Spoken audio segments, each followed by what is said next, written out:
L'offre de traitement des mélanomes a considérablement évolué ces dernières années. Un vaccin à ARN personnalisé et de nouvelles immunothérapies ont fait sensation au dernier congrès de l'ASCO. Pour faire le point sur ces dernières avancées, je reçois la docteure Coralie Hiller. Elle est responsable du secteur d'hospitalisation traditionnelle du service de dermatologie de l'hôpital Cochin à Paris. Docteur Coralie Hiller, bonjour. Bonjour. Pourriez-vous nous partager comment la recherche a évolué concernant les traitements des cancers de la peau ces dernières années? Alors, la recherche a énormément évolué dans les cancers de la peau sur les 15 dernières années. Et le pronostic maintenant des patients est complètement différent de ce qu'il était il y a 15 ans. Donc déjà, il y a plusieurs types de cancers cutanés. Il y a les carcinomes épidermoïdes et les carcinomes basocellulaires, qui sont des cancers qui sont peu à l'origine de métastases et donc qui peuvent parfois l'être, mais c'est très rare. Et en fait, la recherche se concentre surtout sur le mélanome, qui est une tumeur cutanée beaucoup plus rare que les carcinomes, qui concerne quand même 15 000 nouveaux patients par an et surtout 2 000 décès par an. Et donc, c'est dans cette tumeur-là que la recherche a énormément progressé, avec deux découvertes principales. D'une part, les thérapies ciblées, qui sont des traitements faits par comprimés, qui vont pouvoir être donnés chez des patients et des patientes qui ont une mutation qu'on appelle la mutation BRAF. Donc, c'est à peu près 50% des patients qui ont des mélanomes métastatiques. Et en fait, donc ce traitement, cette thérapie ciblée, cible spécifiquement cette mutation. Il va bloquer en fait la prolifération des mélanocytes tumoraux. Et donc, ce traitement-là est accessible aux patients qui ont un mélanome métastatique et également aux patients en adjuvant, c'est-à-dire aux patients qui ont un mélanome avec une ou des métastases opérées, donc qui sont en rémission, et pour éviter la récidive. Donc, on appelle ça le traitement adjuvant, et donc c'est pendant 1 an. Donc ça, c'est un des grands axes de traitement. Maintenant, on a 3 associations possibles de thérapie ciblée qu'on peut prescrire depuis une dizaine d'années. L'autre grand axe qui a révolutionné aussi la prise en charge du mélanome métastatique, c'est l'immunothérapie. Puisque en fait le mélanome métastatique c'est le premier cancer dans lequel on a prouvé l'efficacité du mélanome il y a maintenant un peu plus de 10 ans. Et donc l'immunothérapie, c'est un booster immunitaire qui va booster l'immunité du patient contre les cellules tumorales. Donc on a plusieurs types de molécules, des anti-PD1, des anti-CTLA4 et très récemment une nouvelle molécule qu'on appelle l'anti-LAG3. Et donc l'avantage de cette immunothérapie, c'est que quand elle est efficace de manière prolongée dans le temps.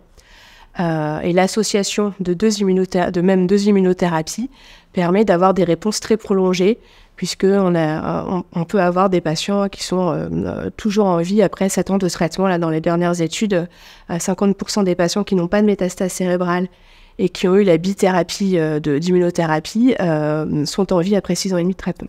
Ce traitement peut également être utilisé en adjuvant, c'est-à-dire donc chez des patients qui ont des tumeurs opérées.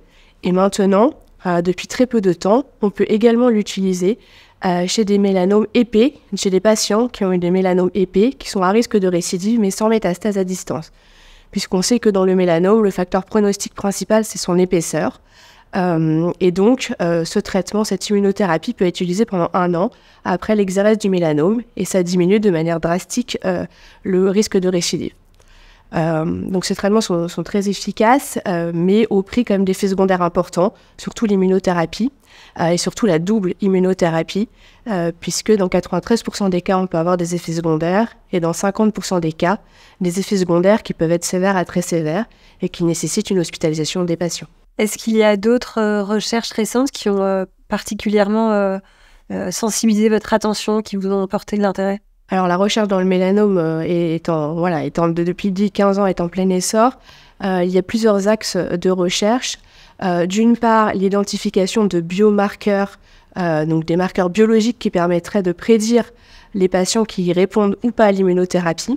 Donc il y a plusieurs biomarqueurs qui ont été testés, des marqueurs de l'inflammation, les charges mutationnelles.